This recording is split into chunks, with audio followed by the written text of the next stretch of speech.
Cajal started studying the brain as a hard science. Cajal is dead from 1934.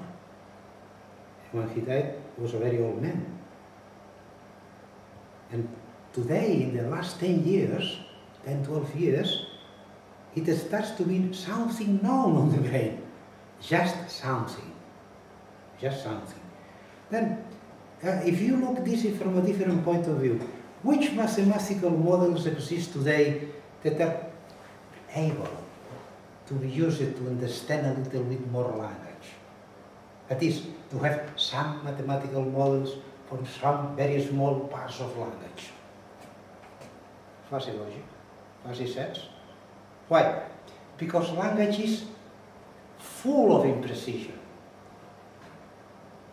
It's almost impossible to have an interesting talk with a friend without using imprecise words. It's almost impossible. An interesting talk. Not to prove to a friend a theorem. Because mathematicians, I think they do well, they don't accept proofs that are not absolutely crisp. Okay, this is border of safety. And because of that, mathematics is very important. But when a mathematician is thinking, he's thinking in the same way any other person is thinking, with a lot of imprecise concepts that he will, sequentially, he will try to make precise, sometimes changing the meaning of his first idea. Sometimes. For example, he's absolutely sure that piano axioms translate the intuition of natural numbers. Or piano axioms is a retraction of natural numbers that allow to do a lot of knowledge, technical knowledge of mathematical numbers.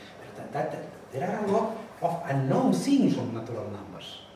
The theory of numbers is one of the more complex parts of mathematics. Sure that the piano axioms are a good picture of the intuitive concept of number.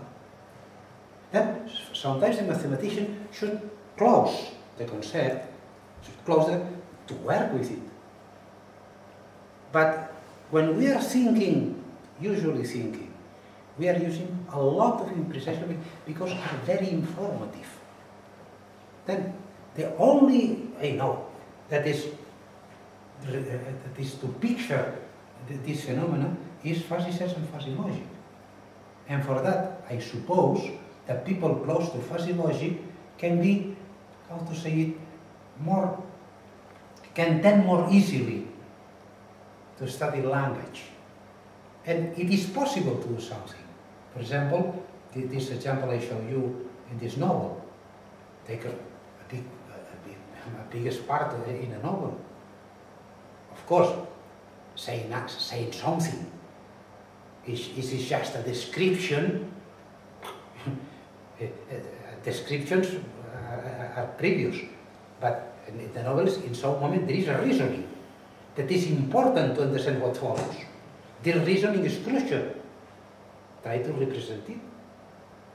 Maybe the cognitives we have will be not enough, and this will get a new problem. Which kind of cognitive I need here? And I think that this is the way I am promoting this way, of course.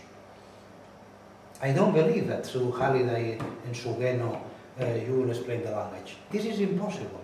And they are not trying to explain the language. They are not trying to explain language. They are trying to use language to do something with computers. At the end they do nothing, and they did nothing. There is no any real application on that. If you consider an application, the Japanese secretary introduced by Sugeno in Riken, well, I think that we don't need this artillery, these cannons to do that. It's a very simple example. Then I am skeptical on this way of approaching language like a social science problem. Of course, the social problems are important in language. For example, the evolution of words how words evolve in language. A word appears to be used in, I don't know, pen. In Spanish, pluma. There's at the end, a pluma is something to write. Oh, for a large history in which up to the 18th century, people was writing with pluma. Then, of course, there is a social implication in language, but this is not the deep mechanism of language. Deep mechanism of language is rooted in neurons. And look, that as language is a phenomenon, there's this after brain, possibly is more complex than brain is. Then we face probably the most complex phenomenon in nature. Is the language of human beings. Yeah, I think that one. Anything else? Question, remark. Very early in your talk, you presented like two challenges for mathematicians. Yeah. One is develop general models of language or concentrate on a particular case. How do mathematics and linguistics fit in this landscape? I don't know. What is mathematical linguistics? I don't know. Of course. I also don't know. There is linguistics. Yeah. And for example, in the case of antonyms, what linguists do with antonyms? They take the universal discourse and they divide in three parts. Yes, no, perhaps. And of course, it's in the perhaps that they lost a lot of information. It's in this part, and it's in this part where the symmetries do appear. I don't know any book on mathematical linguistics. I remember a lot of years ago when